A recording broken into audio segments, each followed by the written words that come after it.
I would say that's beautiful. Is she your wife? You know what? I would say she's a beautiful woman, but if I did say that, my political career, you're not allowed to say that. So I'm not allowed to call you a beautiful woman, but she is.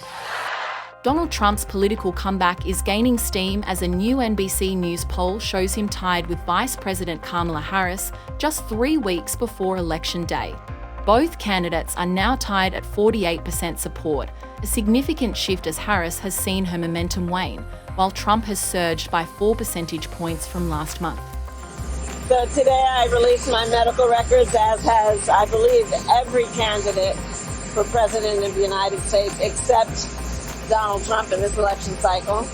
And it's just a further example of his lack of transparency, that on top of his unwillingness to debate again, his unwillingness to do an interview with 60 Minutes, which again is part of the norm of what anyone running for President of the United States does. And I think that it's obvious that his team, at least, does not want the American people to see everything about who he is. Harris, who had initially benefited from a spike in support after taking over the Democratic ticket from 81-year-old President Joe Biden, has dipped slightly, dropping from her high of 49%. Trump, on the other hand, has capitalized on his core voter base and the concerns about Harris's leadership, particularly among rural and white voters without college degrees, a group where Trump leads by wide margins. The undecided 4% of voters may now hold the key to the election's outcome.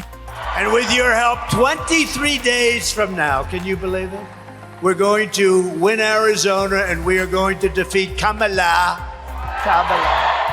Trump's resurgence is marked by a commanding lead among men, rural voters, and white voters without tertiary education, while Harris holds strong among younger voters, women, and African Americans. The poll highlights how divided the electorate remains along demographic lines, making the final weeks of the campaign crucial. You're thinking about sitting out or even supporting somebody who has a history of denigrating you because you think that's a sign of strength, because that's what being a man is, putting women down. That's not acceptable.